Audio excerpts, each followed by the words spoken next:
Hello, hello, hello, people. Welcome back to an episode of the USL Show. It is great to be back, and we have a new champion in League One.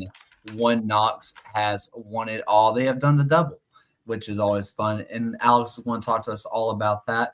MLS is gone to the European calendar. What does that mean for the USL? For the Super League, it means nothing. And we'll hit the USL Championship final. We'll talk a little bit about that, but there's going to be a lot more coverage of that coming later this week. So if you're looking for more of that, that's going to be later this week, as myself, Phil, and John are all going to be out in Tulsa to cover the final, which is going to be an absolute blast. But hey, Ryan, you're sporting your native country, Scotland, for making the World Cup. Yeah, had to bust out the Scotland kit for the occasion of their qualification to the World Cup this upcoming summer. So that was an exciting match for them this morning or this afternoon. Alex, are you alive from your trip out to Knoxville? How awake are you right now? Oh yeah, I'm good. I slept really well last night. We got home around 3:30 in the afternoon. Went out and volunteered with our kids theater organization in the evening, and then came home and crashed. And woke up at 6:15 this morning, very refreshed. Good for you. Happy for you.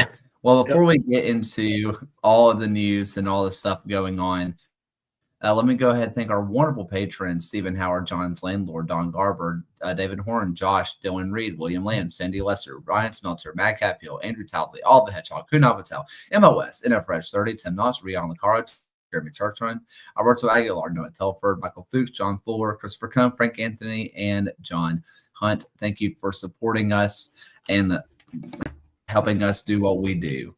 To kind of let you understand where that money goes, we were able to get a place to stay in Tulsa for a few days, and that's what your money is going to, is giving us a place to stay. So I don't have to sleep in my car, although I'm probably not getting to Tulsa until like 3 o'clock in the morning. So there's a chance I'm sleeping in my car anyway, and this is all for naught. But at least Phil and John get somewhere to stay. So anyway, we have a lot of news to get to. Let's go ahead and start off really fast, quick hitter. Now McCabe is going to be retiring. So very interesting out of there. One of the few original Louisville City players is calling it quits. And, it's going to be weird to see a USL world without Niall, but good luck to him as he goes into retirement. But incredibly sad to see a legend of this league hang up the boots. Yeah, especially for a player who's been with Louisville City since their inception, who, even though I'm not a Louisville City fan, you'd have to imagine, and many Louisville fans would put McCabe on their Mount Rushmore of just Louisville City legends, of someone who's just had such a longevity with the team, especially within USL Championship. As a player, like the fact that he's been here for over a decade, like we're getting to testimonial levels of now McCabe playing for a single club is absolutely phenomenal for the league. And just to have someone have that constant longevity with it is just really impressive. And they should hopefully get that testimonial, because McCabe has 249 appearances for Louisville, and we'd love to send him out with 250. Ryan, really fast, just for people who maybe are newer to the sport, or, really this doesn't happen in the U.S. soccer very much. What exactly is a testimonial? Yeah, so a testimonial occurs for when a player has played at least a decade with the club, uninterrupted at that time, and then they hold like a match, maybe against a previous team that McCabe had either played for, or a team that they've had normal run-ins with, and they would have like all the proceeds of that match go to the retiring player. So, for instance, McCabe has had history with Chattanooga FC, which could be a very attainable, friendly opponent for Louisville City in this instance. But yeah, it's a weird tradition that we don't typically have within the United States. I think when Bastian Schweinsteiger played for the Chicago Fire, he did a testimonial match against Bayern Munich, and then he played a match for a half for each side. That's kind of like the last time we had an American team participate in one such event. Fascinating. Alex? Yeah, you just don't see this at this level. Someone sticking into a club that long. It's pretty amazing. I mean, he goes back to 2015. What were we doing in 2015? Oh gosh. What was it in 2015? I didn't even know USL existed in 2015. Watching DC United at that time. Meanwhile, I mean, McCabe was just going off to a final in his first year and then winning it the next year because Lou City is just like that. So, yeah, I was still in high school in 2015 as well. Yeah, as was I. All right. Well, let's go over to the news that kind of shook U.S. soccer to its core just a little bit, which is the MLS is moving to the European calendar, in which a lot of people are saying this is the USL show when I'm talking about MLS's decisions. There's been a lot of chatter of what will USL do? Will they try to follow suit and have everything align with the U.S. soccer pyramid? And it's a smart thing to do in that sense. Or would they like to be the only soccer show in town over the summer? So that way there's 365 days a year. Well, kind of. Nobody plays in December or January. We'll talk about that in a minute. But in theory, you're having 10 months of the year be covered by soccer, and you're the only ones in that small space. Do they want to try to take advantage of that? There's a lot to kind of go on here. Alex, when you heard this news, what were your kind of initial thoughts? You know what? I'm honestly still digesting it. I like there's points on both sides that make sense. Like USL, that being, like you said, being the only game in town in the summer is quite advantageous for a lot of markets. That, you know, it's something to do in the summer, and especially if MLS is not there, it's, you know, might give an extra boost to a lot of these struggling markets in USL. But, you know, if we're going pro rel and we want to get in line with those transfer windows, it might become a necessity.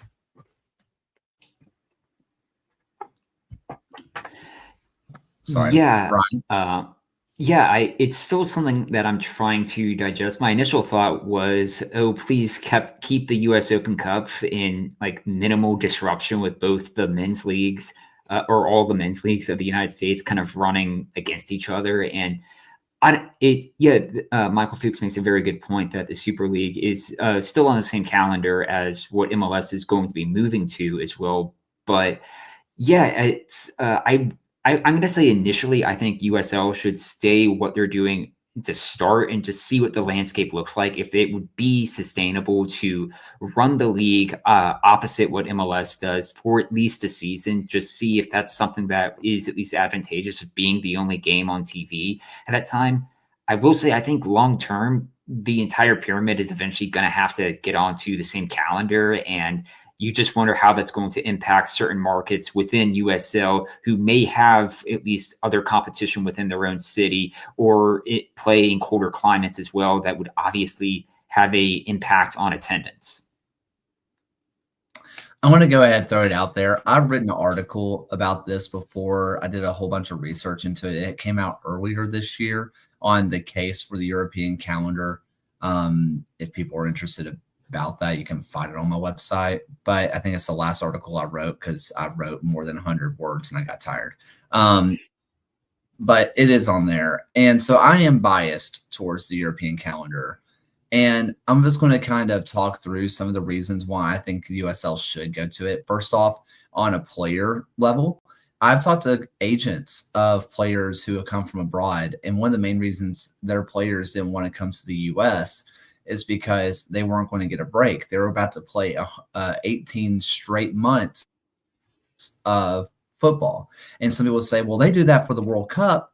That's great. You're talking about the top of the top, best of the best players. This is not, sorry for my Antigua and Barbuda internationals out there, but those players are typically not the same level as an American national or an England national or Spain national, right?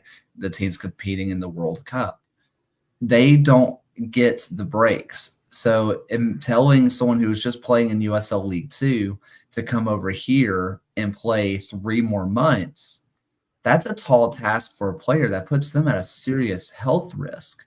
There's a lot of agents who have said that is something that they don't want. Coming and having more of a perfect transfer window would allow those players to move more freely. You also have the other side of this where you could see players getting poached mid-season, and that just happens, right? You see it with Winder a couple years ago when he went to Benfica.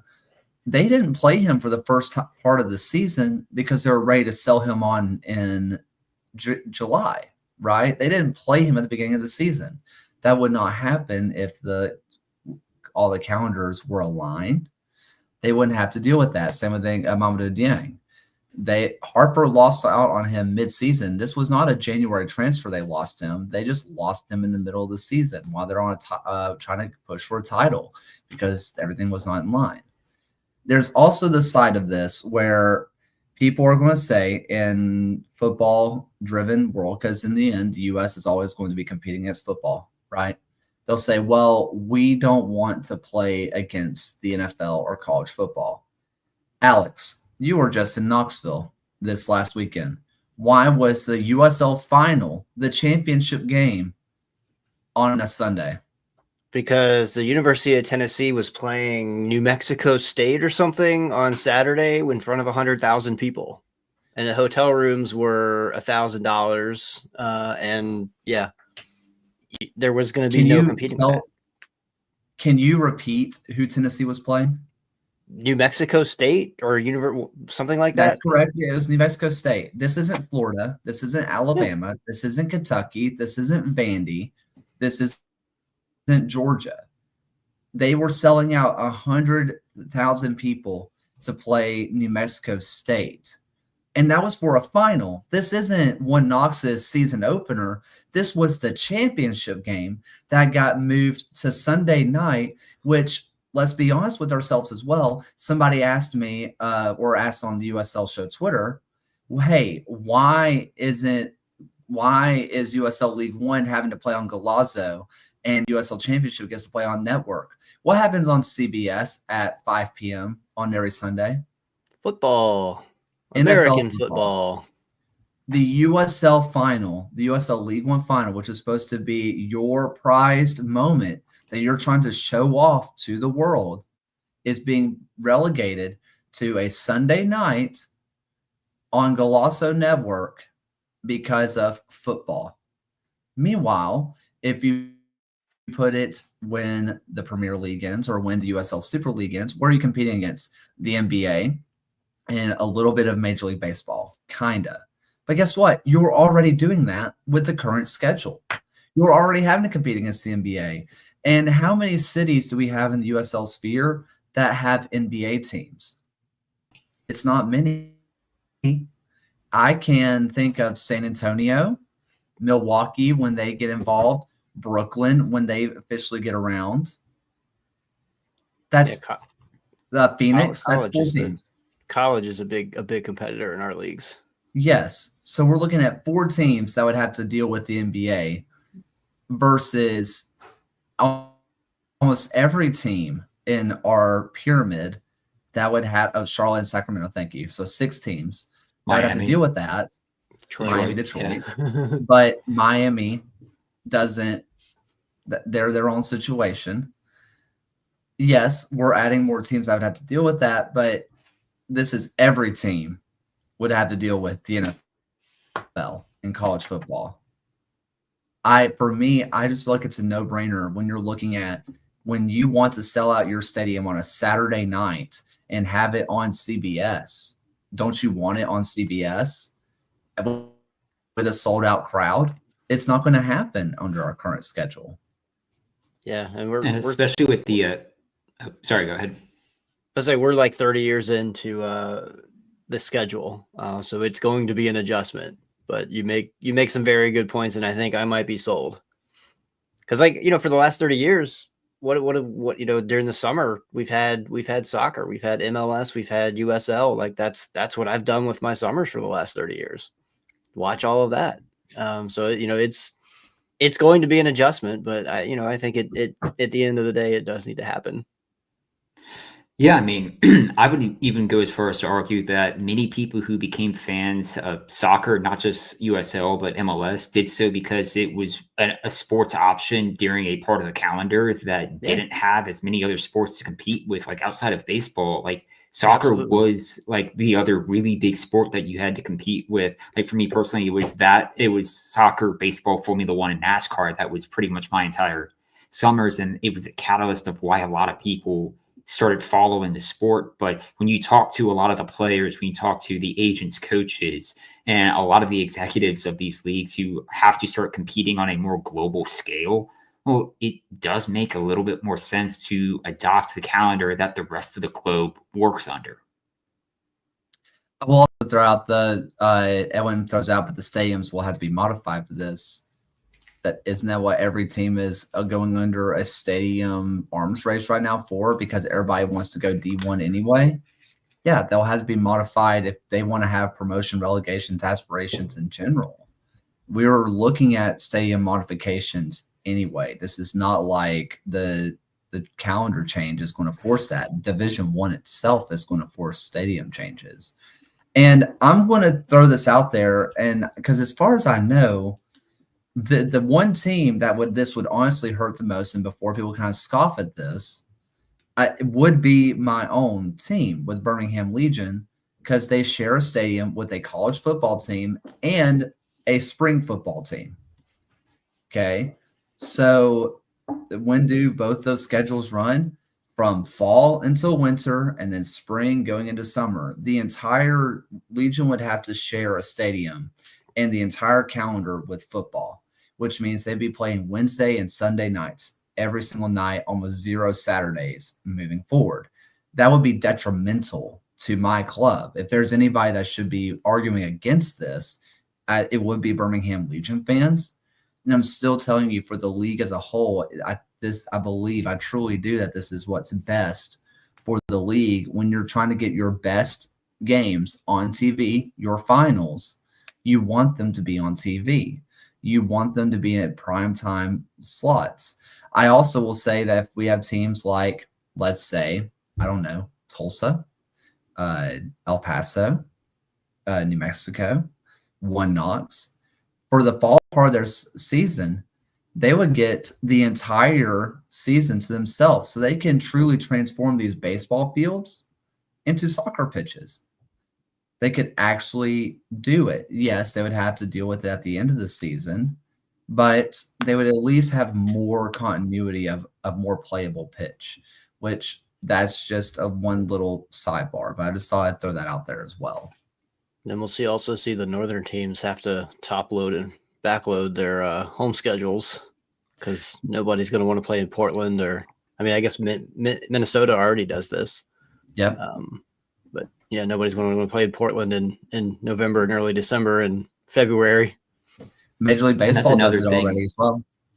And that's another thing we would have to take into account as well, of like, hey, how long is like the perfect amount for a mid-season break where you don't necessarily lose the momentum that you've built over the first half of the season to then take the entire month of January off and then return in the middle of February, like what the Super League does, like MLS is planning to do as well. Of like, is it enough that it keeps people at least still interested in the league, that when it comes back that you have at least still built that momentum and has that fan interest?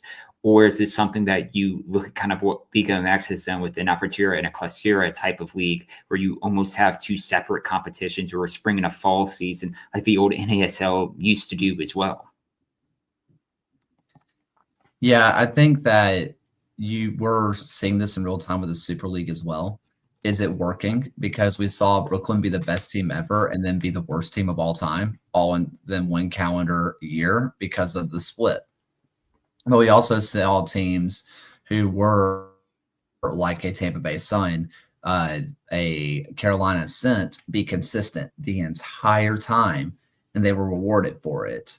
I think it's going to be really interesting. It's going to be a learning curve, but yeah. That is, y'all have heard my 2 cents on it at this point. Do you guys have any final thoughts on it? Okay. Really fast. The worst kept secret of all time. Coach Ryan Martin has departed Loudoun United after Loudoun has formally said that they were not getting rid of Ryan Martin. Turns out that was a lie. Our good friend John Morrissey was on it the whole time. And he has moved out to Oakland Roots. And Ryan Martin with Oakland, now it makes a little bit more sense of why Phil Lauber was let go. When we let you guys know when Phil Lauber was let go, we said, I'm pretty sure verbatim, you don't get rid of Benny unless you have the next coach hired. And that was the case. They sure would did. go out and get what at the time was the biggest hire available out there. John Bradford may have a conversation to have there on available coaches now, but one of the top 2 coaching talents out there is going to be there. Really fast on the Loudoun side, if you missed it, their scouting director is one Alan Marcina. So, okay. I wish I was living in the world you were. But yeah, so keep your eyes on Alan Marcina, the quote-unquote scouting director of Loudoun United. But on the Oakland side, what a get for the Roots. Yeah, especially for a Roots organization who have churned through managers like Watford does. Like it's necessary to get a very experienced in USL manager. Let him bring in his own players and have this confidence and backing for him. I do believe that he is the person who can help turn around this Oakland Roots team and bring them back into the postseason to really kind of just galvanize that support at the Coliseum and like turn this Oakland team into a real force to be reckoned with in the Western Conference right now if they just give him the tools that he needs to succeed. Alex, you look like you had something to say before I transitioned us a little bit. I was just going to ask, like, this happened very quickly. I mean, it's like you said, it's been the worst kept secret. Just a thing where he is finding walking for a much better opportunity for himself. Yes, I mean, you see what Edwin says in the chat. The field facilities are much better than Loudoun. I've been banging this drum for a long time. Say what you want about the Coliseum. Their training facilities are, from what I understand, it's like the best the league has to offer because it's a former NFL facility. And yes, I mean, in the middle of the water runs. Yes, like when we're talking about like what Lou City has, which people call them the creme de la creme, those are millionaires who have built a training facility. Believe it or not, the Oakland Raiders were owned by billionaires. These are billionaire facilities, right? This is dang good facilities, and there's reasons why they keep attracting good talent. You can definitely see how it's going to bode well for Oakland, bode well for Ryan Martin. And not just Ryan Martin, look at the players that they had out in Loudoun. It's not like Oakland's not willing to spend money to get players either. I would not be shocked to see what exodus you could have from Loudoun to Oakland, because it's not going to be hard to sell them on Ryan Martin. They were sold on him already, or sell them on improved training facilities. Yeah, that's a big one with Loudoun, unfortunately. And we've spoken with former Loudoun leadership in the past about like the club of, hey, we know it's a very expensive place to go and live on a USL salary, so we want to make this kind of like the learnings person in like position. Like you're really going to come here and like learn the game and be highly educated and motivated to come and play. I imagine that's going to be the same with Oakland as well. That if you put Ryan Martin just kind of will be quite successful. And I guess to pose a question to the group, over under 4.5 Loudoun players follow Ryan Martin to Oakland. Has to be over. Has to be over. For sure. I don't know. We won't know until after the championship final who their retaining and departing list is. But I'm willing to bet good money that a a lot of those departing are going to make their way westward. So, any final thoughts on this?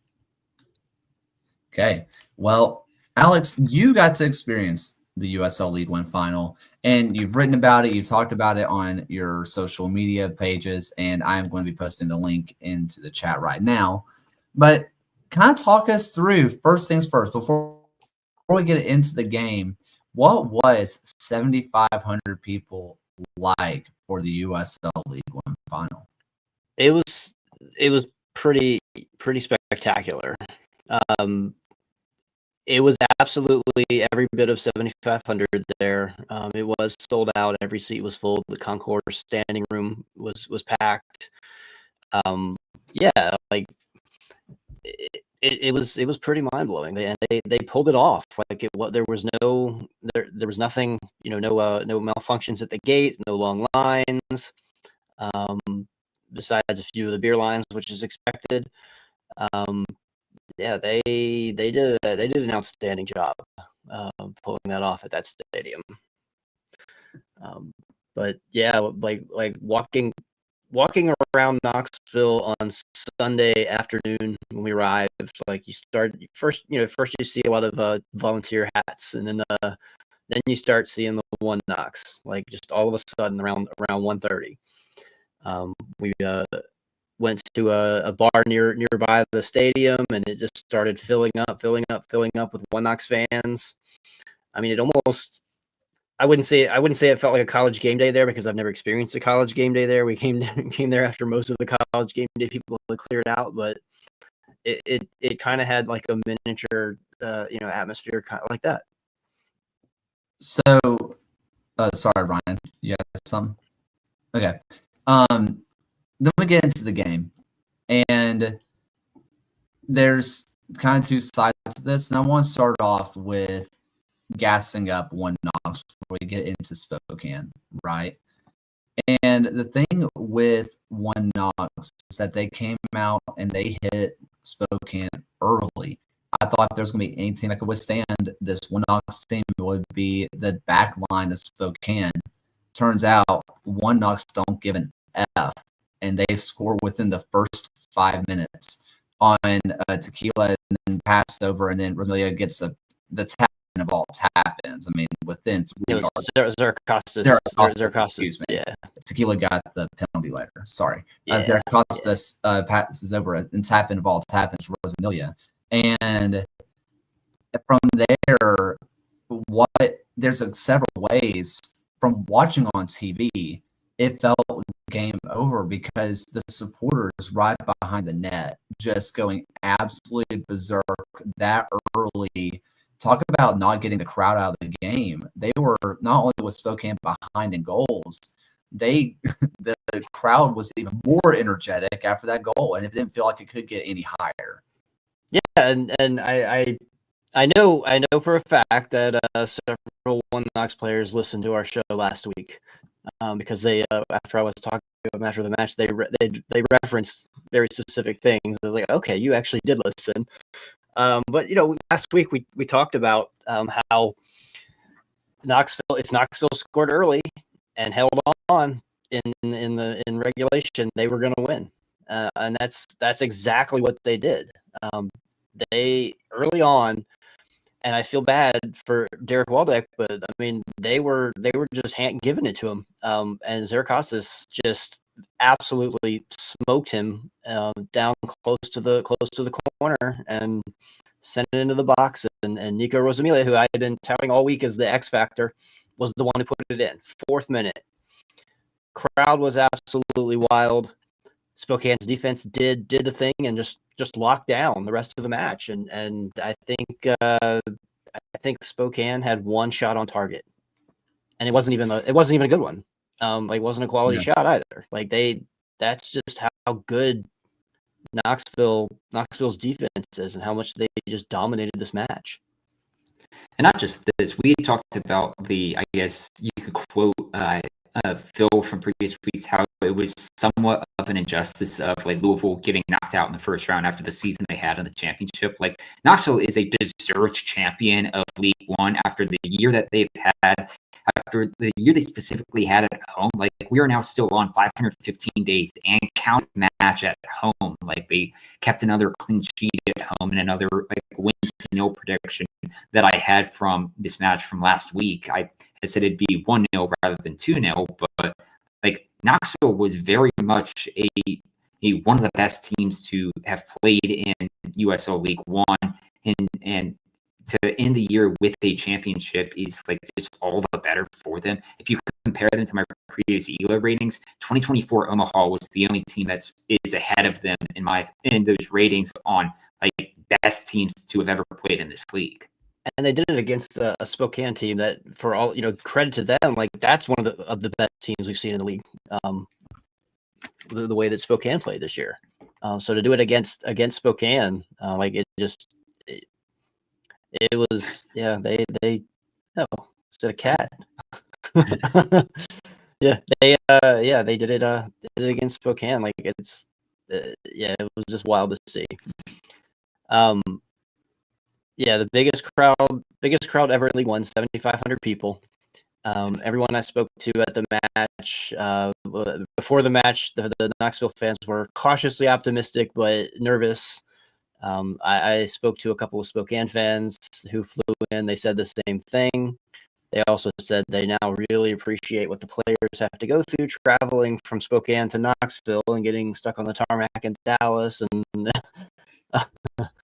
so, it's not easy for to do an away trip in this league. And I think that also kind of builds into the fact that we still have yet to see a road team win a cup final in USL League One, and that might be something that is playing a role, just having this travel impact that teams have to go to Carolina, beating a nearby Charlotte Independence team. But like, it can't be understated just how much that the travel currently plays a role within League One at the moment. But like, to turn things over on Spokane's side, like, I guess moving forward as a club, like, they've gone to 2 finals in 2 seasons appearances, losing both. Like, from your perspective, Alex, like, how is this kind of looking at velocity for the 2026 campaign? Man, that's a tough one. There's a lot of veterans on that team. I think, I wouldn't be surprised if there were a few retirements. I wouldn't be surprised if there were some big names that were not going to be optioned. I don't know anything. I have not pursued anything with either Knoxville or Spokane's off-season moves, out of respect for the season still going on. But yeah, I mean, they've got, they're going to have some big decisions to make in the offseason. Like, do you run it back with this, this veteran heavy squad? Or do you scale back a little bit and try to do it with a little bit younger? I don't know. Like, it's going to be an interesting few weeks to when we find out what their plans are there. I wouldn't be shocked if you look at the Zephyr side on that, by the way, where they had a lot of big name players and players who were going to command kind of high dollar, and they let them go. Mostly all of them to Lexington, because Lexington cannot stop spending money on players. They physically cannot stop it. But we saw them move on, and the Zephyrs still doing just fine. They went younger. They went with more college-like players. They got a couple professionals. They kept a couple players around, but they had a lot of rotation with bigger players. I wouldn't be surprised if the front office doesn't say, hey, we did it in year 1 with a ragtag group and a good back line. This year we brought in some really great attack. We brought in some veterans, and we ended up in the same place, albeit a much better regular season. So to call it the same result would be asinine. But it's by the end of the day, the same result. I wouldn't be shocked if they decide to go a little bit more mixed. Hey, keep this backline around, keep this defense intact, and maybe get a little more youthful up top. Maybe get a little bit more youthful in the midfield. Because look at what a team they should be copying themselves with. Look at One Knox. They kept a lot of their backline around from the last few years. They've kept the goalkeeper. They kept the defender of the year, which is finally a center back. And then they went young. I mean, we talk about Rosamilia. You talk about him being the X factor.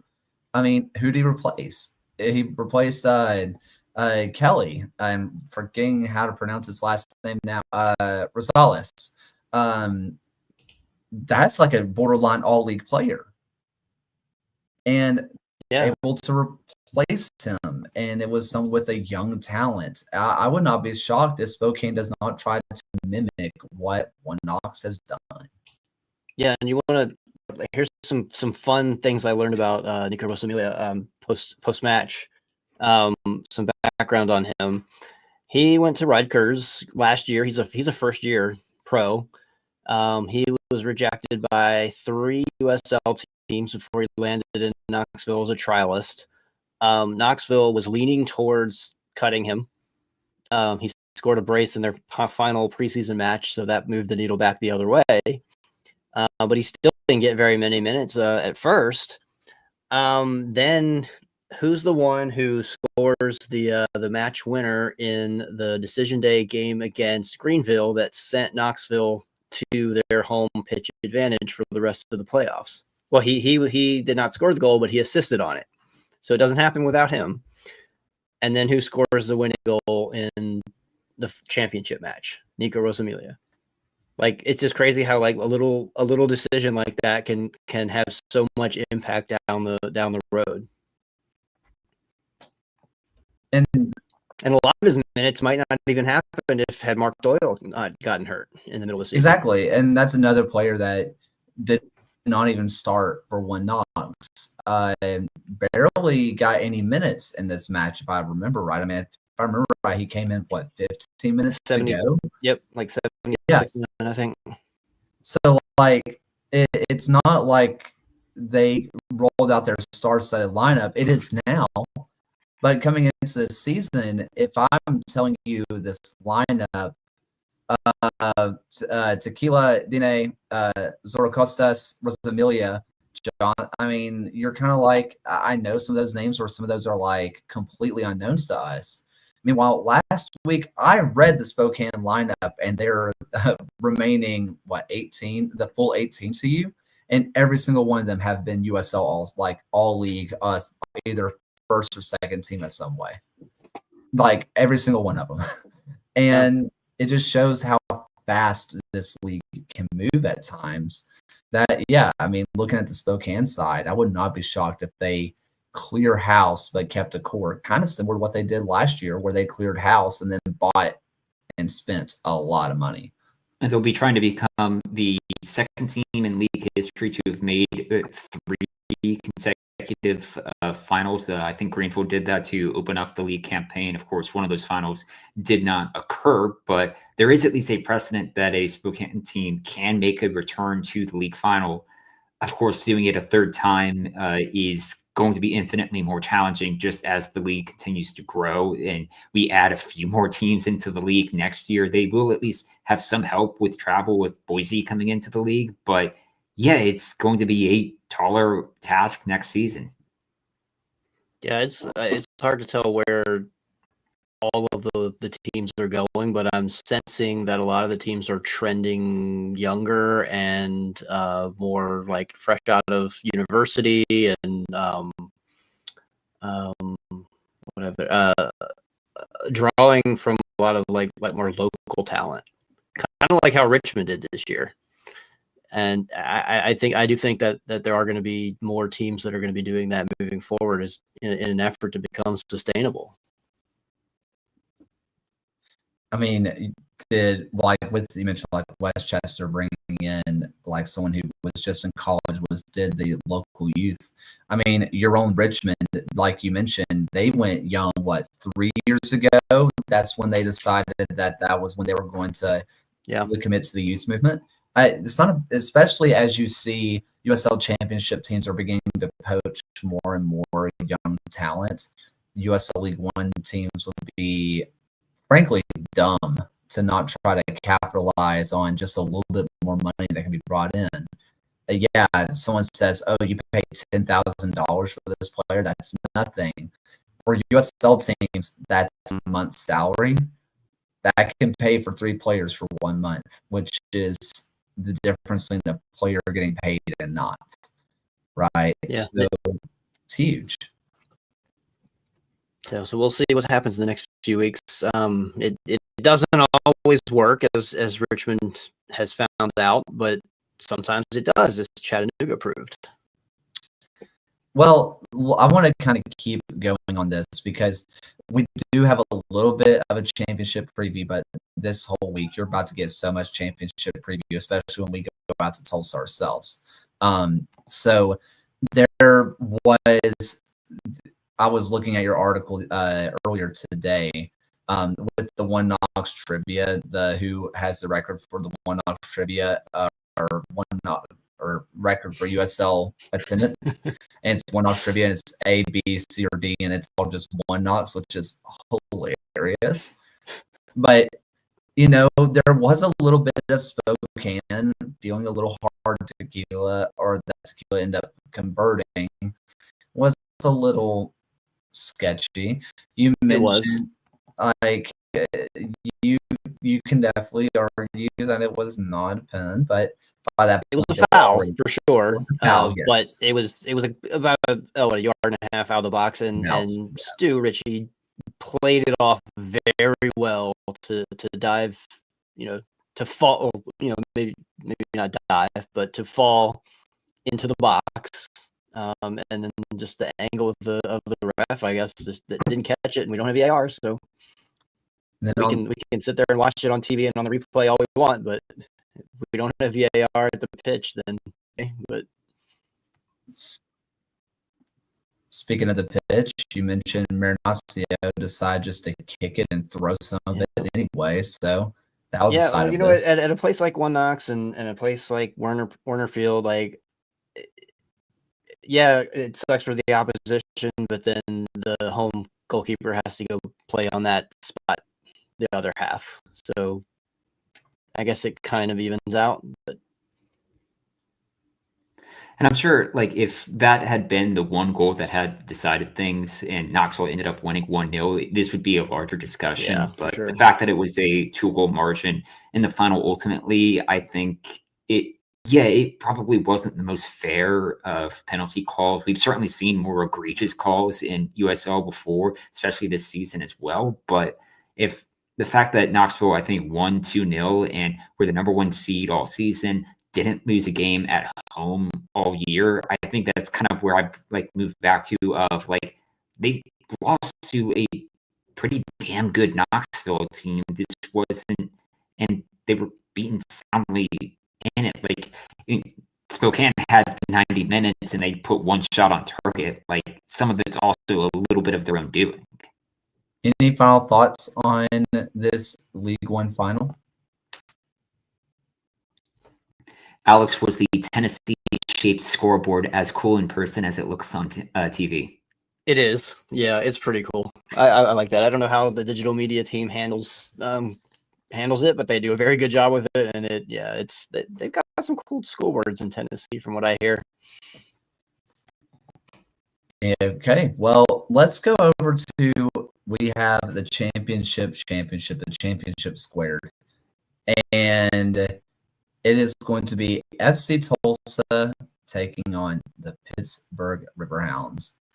And I want to start off with Tulsa because they're going to be hosting it out at One Oak Field, and that's where me, Phil, and John are going to be. I would keep your eyes out on some media stuff happening with that because there's some pretty cool opportunities for our friends out there. So that should be pretty fun going there. If you're in Tulsa, I need to know the best coffee shop and the best restaurant to go to, because in all reality, I'm going to get like 3 meals in Tulsa before I have to drive back.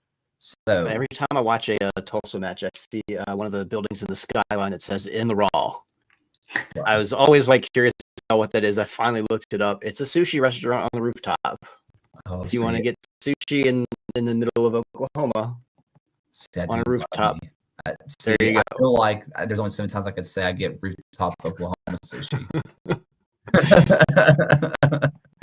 But we had Tulsa absolutely dismantle New Mexico, and the first goal was in the end the final nail in the coffin, where for the full time that they were going through this, the full time of this game, New Mexico just kept trying to work the ball out from the back, break through Tulsa's press. Tulsa was really good the entire time, kept breaking them down, and just bad pass after bad pass after bad pass after bad pass.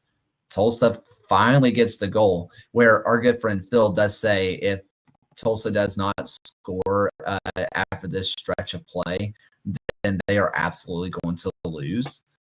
And luckily for them, who else is it? Taylor Calera ends up getting the goal, and it's from the bad pass into Shakes, where Shakes passes it straight to Tulsa defender, gets passed, or attacker gets passed over to Calera, who takes his sweet freaking time. So much so that I thought Shakes was going to get back up and save the ball.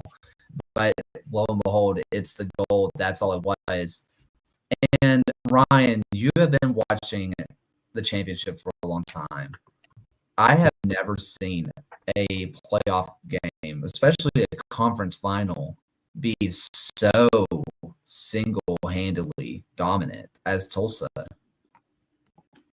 Yeah, I mean, like going into this match, we all were thinking that New Mexico would be they would be at least close. They would give Tulsa a very good game, but like the fact that this was pretty much one-way traffic for the entire match, that Tulsa came in and controlled the game, dominated New Mexico for all of it. Like it was a performance that you wouldn't expect from a conference. When you go back through like looking at other previous games, David Horn in the chat is going to mention Pittsburgh's over Birmingham, which I was trying not to bring up for Kaler, but like if we're looking back at like finals, I was thinking back to like New York Red Bulls 2 going up against Sewell Park Rangers, which I believe was a 5-1 back in 2015, to again harken back to another game that took place a decade ago.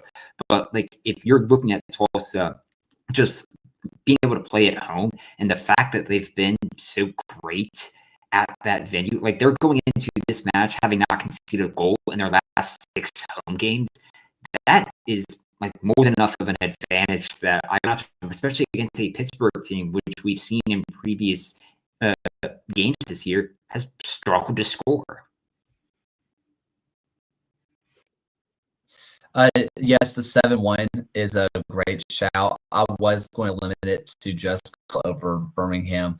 I think the difference with Pittsburgh over Birmingham with that 7-0 is that the only reason that Pittsburgh played Birmingham was because that was the year they did a play-in game for the playoffs. Y'all remember when they tried that? That was weird. And that was technically the first round of playoffs versus a conference final. There were people on here like John and a couple of other people that said New Mexico could easily come out into Winoka and win this. I was nervous. We thought this was going to be the matchup of this week, right? Even over a One Knox and Spokane. We thought that this was going to be the more exciting game, like goals all over the place. There were, but none for New Mexico. This was just suffocating. And if the numbers I'm seeing here are correct, does anybody want to take a expected goals versus expected goals in XG stuff? Anybody want to take a guess on what it was? How about 3.51 to 0.9? It's unbelievable just how much better Tulsa was. And I don't want to disparage Tulsa's win, but I more or less walked away from watching this match utterly confused by what Sanchez and New Mexico were doing. They weren't trying to change anything. The first 30 minutes should have told anybody playing it out from the back is not working. This is almost led to so many goals already. And then they concede the goal. And then it looked for the first time, I think, ever, I saw Sanchez look like he did not have, I don't want to say a plan because that's rude, but he was just trying to throw goals onto the field.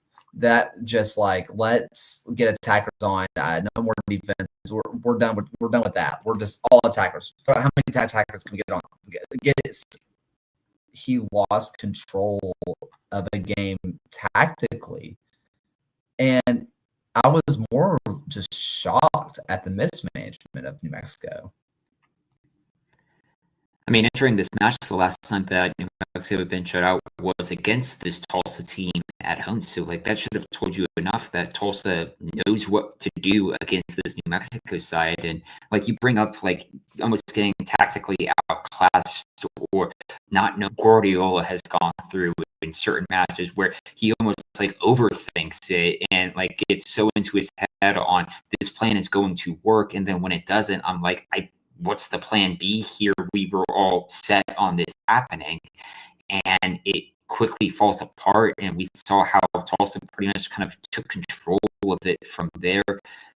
And like when they went up 2-0, and then you saw New Mexico just toss on all the attackers that they could, like you were almost like expecting Tulsa was going to have this in hand and like just move their way into a final. And then you had to use Stefan Lukic. Hey, he got his minute. He did get a minute.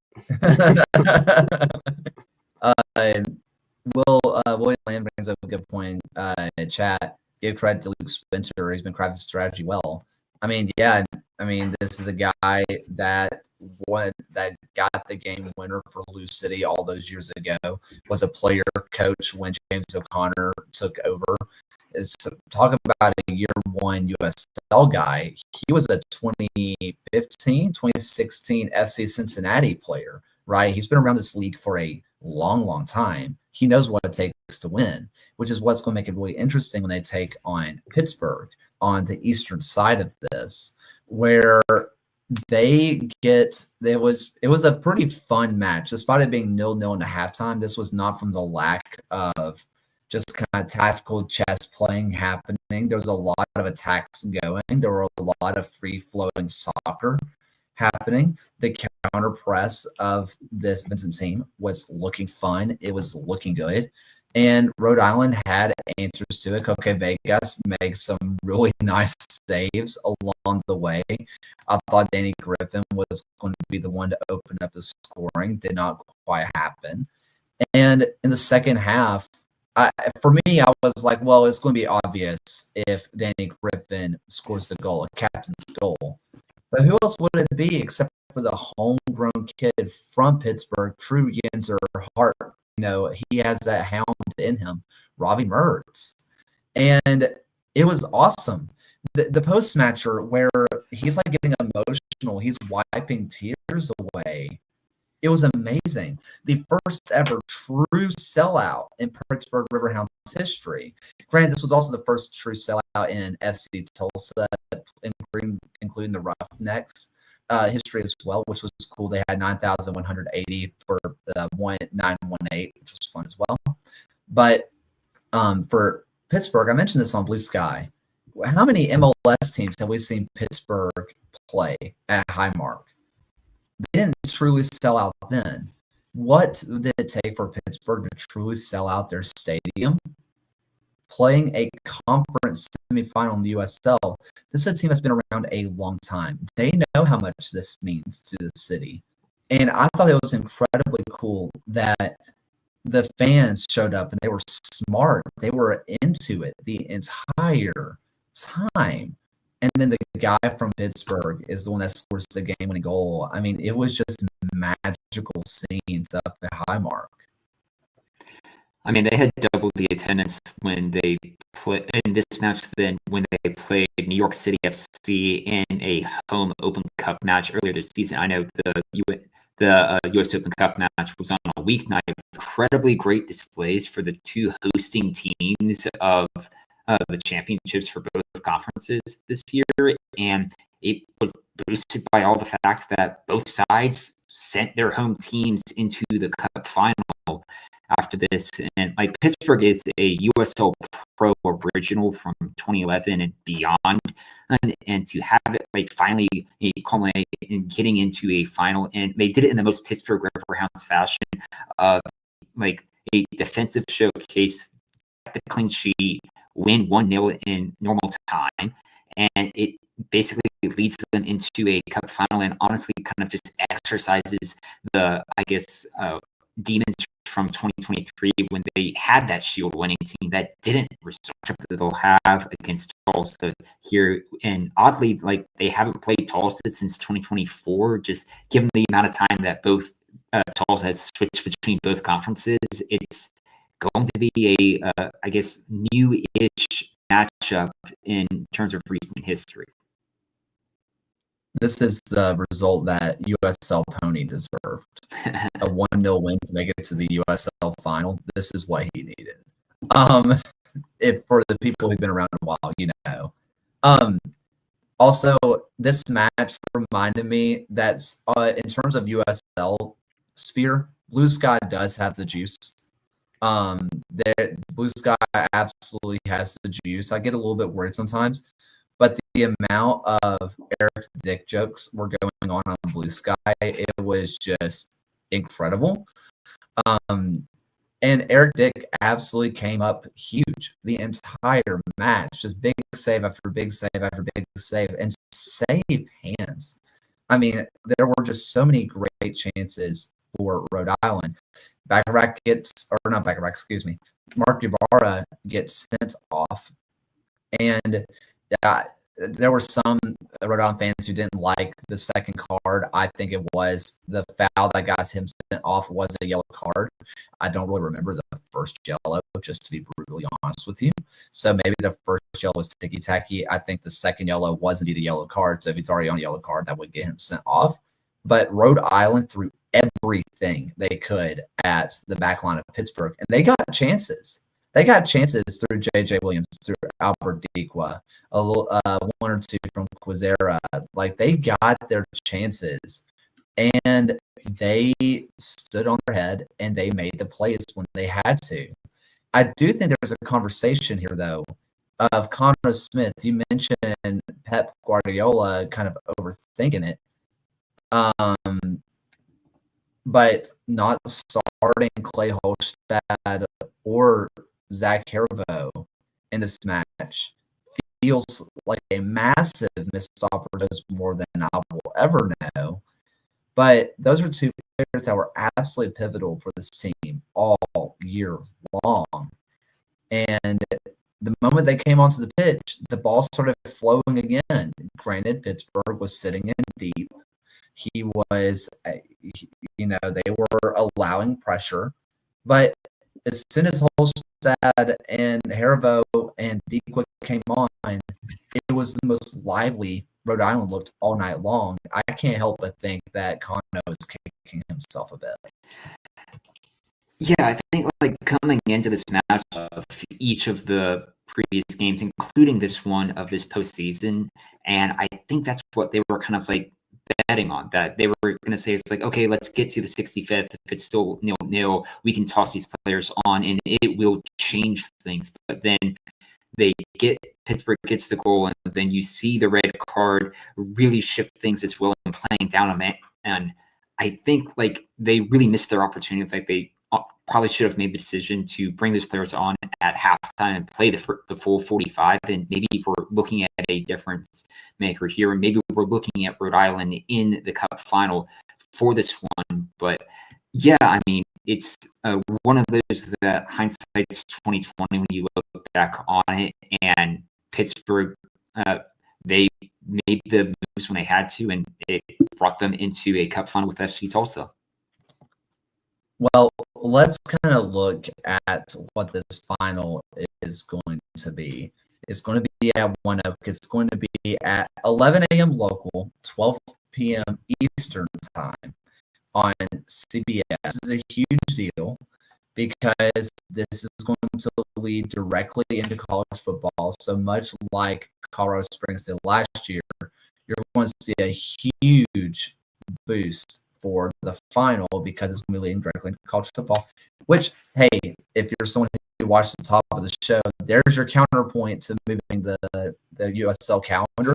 You don't get to lead the USL Championship final into college football.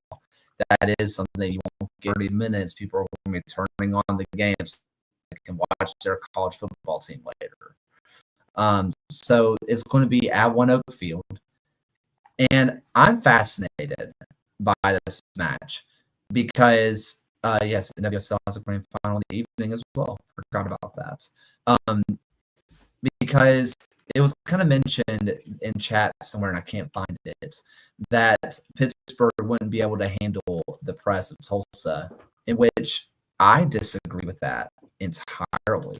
I think if there's any team that can withstand pressure like Tulsa, it is Pittsburgh. And the key reason is the guy Augie Williams. And when you watch what Rhode Island was doing, they were pressing the crap out of Pittsburgh.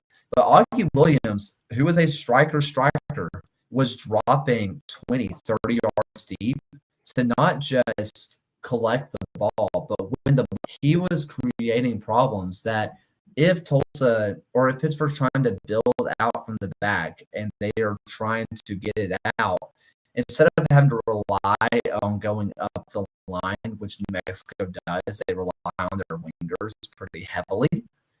They can pass the ball centrally and get it to Augie Williams, who is one of the best hold-up players that this league has to play well for Pittsburgh. Meanwhile, on the Pittsburgh side as well, and on the side for Tulsa, Augie Williams does have to find his finishing touch. He hasn't quite had it. He has not scored in a while. And I mentioned it last week. He's been pressing. I mean, he had a pointless foul 2 weeks ago that should have been the game winner. Is Pittsburgh going to be able to create goals? Because we've seen this Tulsa team. They're getting at least one. I would not be shocked if two, and that's nothing against Pittsburgh. That's just how good this Tulsa team is. Do we think that Pittsburgh has 2 goals in them in the run of play? I don't think they do right now. I mean, August 30th was the last time that Tulsa were shut out in a match, and that was on the road against Colorado Springs. And then you have to go all the way back to October 2024 to find the last time that Tulsa scored a goal and then lost that game in regulation as well. Well, I do think that opening goal is going to be crucial. That if Tulsa gets that opening goal, and like we saw the impact that it had for Knoxville with getting that opening goal early, I think that's going to be enough to kind of wheel them on. I mean, we're looking at 2 teams who are carrying in their previous postseason games, have all been clean sheets. That I do think this final is going to be a low scoring, under 2.5 goals. And I don't think I see multiple goals being scored by Pittsburgh in this instance. What say you, Alex? I mean, you just watched a team who are known for their defensive prowess, and Spokane has been known to light up goals. Meanwhile, Knox is a little bit more concerted in their effort throughout the year of 1-0s, 2-0s all year long. You saw it play out in real time. Do you think there's a chance that we get a repeat in the championship match? Situation where if Pittsburgh gets that first goal and holds on, but if anybody can come back, it's going to be Tulsa. So they just have to. I think Pittsburgh does have to strike early and try to hold on. Going into a place that's going to have almost 10,000 fans in attendance, which is just insane to say. How many of us have been watching since they were the Roughnecks? And it's like, this team how are they even going to hold on? They were a lot of people's favorites to fold.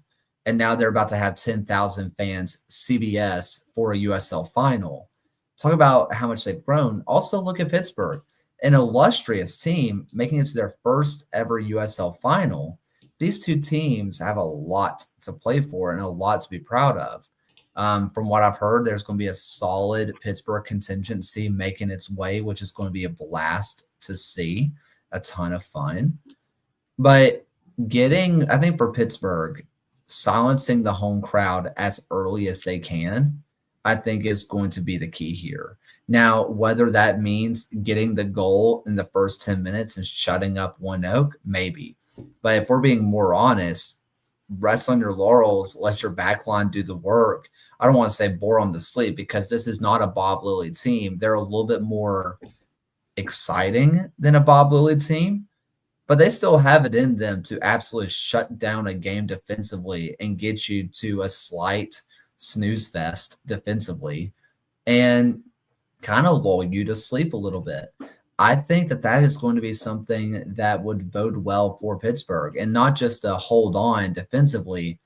Pittsburgh has the back line. They have the midfield to shut down this Tulsa team, at least for the first half, and that will take the ONEOK and the FC Tulsa faithful out of this, at least just a little bit. Yeah, and so Pittsburgh has not conceded since October 11th, right? Has not conceded a goal. I believe so. Ryan, your stats. Yeah, October 11th. That's wild. Yeah. I guess if anybody can break Pittsburgh, in the playoffs, it could be Tulsa. But yeah, if Pittsburgh scores first and holds on, I guess they've got a shot there. And I will say, looking question. Go ahead. Go ahead. No, you go first. I was saying, looking back through historical finals that we've seen, if Tulsa get a repeat the number of attendance, it will be the highest attended final since Louisville hosted Phil Park Rangers in 2017 with they had 14,000. That one, if they have a repeat of what they had from the Western Conference final. And like to, I guess, bring up another point, the last four finals that we've had, at least since COVID, they have been split 2-2 of the hosting side and the visiting side, each winning 2 finals apiece. But the last 5 finals that we've played have all been won by the Western Conference.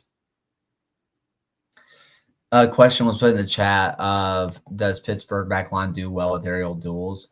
Which I would say that Suber is well in that. But someone who's underrated for how well they collect crosses, that is Eric Dick. Eric Dick is really good about going through bodies, like absolutely collecting balls. God dang it. I cannot say anything about him without it being just a constant innuendo. But he can fight through just a box better than most players can. So it's going to be interesting to see how that works, because Tulsa is really dangerous on the set pieces, but Eric Dick is a guy who can control the penalty area. So that is something that I think that can be a little bit of a neutralizer. Same thing with Suber. I think this one's pretty even. Truly, I do. I feel like this is one of those matches that we could see going into extra time 1-1. I don't see FC Tulsa getting shut out during a full 90. I just don't. But Pittsburgh just has a little bit of that magic to them right now. It feels really – it just feels like this is their year almost. I don't know. I am just trying to sort this out in my head. What are your kind of leans on this, Ryan? Who do you got? I'm going to take Tulsa winning 2-0. I think it'll be tied 0-0 at halftime. I think this game stays under 2.5 goals, but Tulsa score early in the second half and then ice it with another goal past the 80th or so minute. And I think that's going to be enough to kind of have a repeat performance of what the League One final was. But Tulsa 2-0. Alex? I'm going to go Tulsa 1-0. Regulation. Yeah. Or okay. I think this one is going to go 1-1 into penalties. And from there, if Tyler Derrick is the one in net, I think that leans well for Pittsburgh. But I also trust more players from Tulsa from the penalty spot. I'm going to go Pittsburgh wins on penalties. Ooh. But I don't feel comfortable picking a winner here. I feel like this is going to be as tight as can be. I can see Ryan's 2-0 come into fruition of Tulsa gets theirs, and then Pittsburgh has to just throw everything at a wall and gets beat on a counterattack. Like that feels realistic, but it won't feel like a 2-0. It'll feel like a 1-0 that was a nail biter the whole time. This just feels like it's going to be one of the best USL finals we've seen in a while, in my opinion. So, any other thoughts on this one? It's No? at noon, right? Noon Eastern? Noon Eastern, 11 local? Okay. Which I saw Mario post in chat that they're having 7 a.m. mimosas. So There don't we go. worry. Supporters will be perfectly pre-gamed going into this match if you had any concern. Yeah, you guys just have a really good time on location for this one, and it should be a fantastic atmosphere for it. I know I'm if you got so- media passes, you can't really participate, but for those guys, day drinking is acceptable at a time like this. Of course. Why not? I think our place that we're staying is like a 7-minute drive from the stadium. So that's a cheap Uber if we need it. So After the match, all bets are off. all bets are off. Turn in those media passes, open up the maybe the icy lights if somebody's bringing any, or I don't know what they drink in Tulsa. I don't know. All I know is that if Tulsa wins, I think there's a local bar that the celebration party is going to be at. So I definitely want to just be like there. If Pittsburgh wins, I don't know what their plan is, but I might just follow the team bus. I might just go see where they go. I'll go party with them in the Tulsa airport. In Knoxville, it was like still fairly early, but it's a Sunday night. It's like 9 p.m. We're finally getting out of the stadium, and they're like, "Oh yeah, we're going to this German bar that's about 0.6 miles away."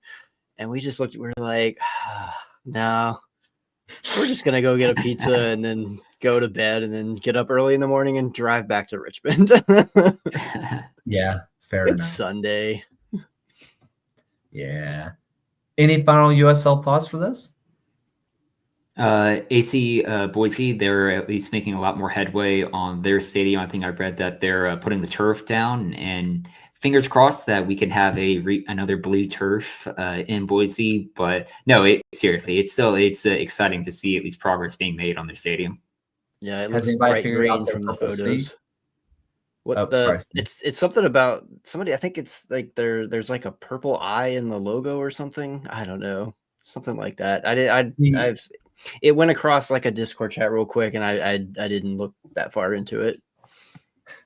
I was really hoping that the purple was just going to be for the first ever season ticket holder. Like the first ever season ticket holder gets a special purple seat in their spot, but I don't know. I think the purple eye makes more sense. Yeah. So in other USL news, we've got rosters. Initial roster decisions started dropping today. Richmond and Omaha. Tracking them all at League1Updater.com on a transaction tracker. So just give it a visit. When the game is ending for everybody else, for you and John doing the off-season trackers, it's just now beginning. So yeah. And I appreciate that Richmond and Richmond did a proper initial roster release today with clearly laying out who is under contract, who's not under contract, who's option, who's declined, whose loans are expiring. I think every team should step up and get more professional and do it like that. I was a bit shocked with Omaha that Stefano Pino was not returning. Granted, maybe they're working out a deal for him to return, but yeah. But do you see how many like similar like players they have already? Like yes, but they were also a much different team the moment that him and Pato came onto the scene together. Yeah, might be, maybe a case where you just you couldn't keep them both. Fair enough. Any other USL thoughts? No? All right. How about some final thoughts for the week, Ryan? Yeah, I think John, he had posted this on Blue Sky as well, but to echo the Ken Burns American Revolution documentary, I'm still working in the first episode of it all, but it's so far so good. Ken Burns documentaries are always fairly interesting as well. So yeah, if you're a fan of history and just learning about a very interesting part of American history, give it a watch. Alex? I haven't had time to watch anything except for the Tulsa, New Mexico match. Obviously at the Knoxville Spokane match, and then I had on Jamaica versus Curacao just now, which Jamaica drew. So I guess they're going to the playoff match, and Curacao is going to the World Cup. So Elliot, Yogi Bar, if you're listening, I'm sorry that Jamaica lost. You know, you're probably in a very bad mood tonight, or not lost, but didn't win. Bless. Yeah, there's not many other people that wears the Jamaican heart on the sleeve like Yogi does. So, and that match turned into utter chaos in the second half. So, yeah, always does. Let's see. For me, we got this upcoming Thursday. We that's always the fun stuff that your local high school band like gets asked to do. This Thursday, as a part of one of our feeder schools, feeder elementary schools, we are being asked to play at their flag football game. So the two feeder schools have a charity football game that like raises money for their PE programs, and we got asked to play at it. So there's going to be like 10-year-olds who we're just going to be playing stuff like neck and drowning and just stuff at 10-year-olds, which is going to be fun. But it's always interesting things that we just kind of, hey, can the band do blank? Yeah, sure, why not? So that's kind of what's happened in my world. Anything else? We good? What a night. Lots of content coming. I think John and Phil are landing on Thursday in Tulsa. So they're going to get a little bit of content filmed out there then. If you see them, say hi to them. They're friendly people. At least that's what Ryan tells me. I've yet to see them in person. Assuming nothing happens, I'll finally be out there for the first time. But I keep saying that every time. So who knows? I don't put any more bad spirits on me, people. But it's going to be really excited to see everybody. I hope everybody has a wonderful final. Everybody rest up. And then it's full USL Super League, full steam ahead. It's going to be a ton of fun. But thank you all so much for listening. It was an absolute blast. And for the first and final time of night, here's Alan's voice. Thank you for watching another episode of the USL Show. The USL Show is now proudly part of the Protagonist podcast family. Please go to protagonistsoccer.com to check out more work. Thanks for stopping by. We'll see everyone again next time.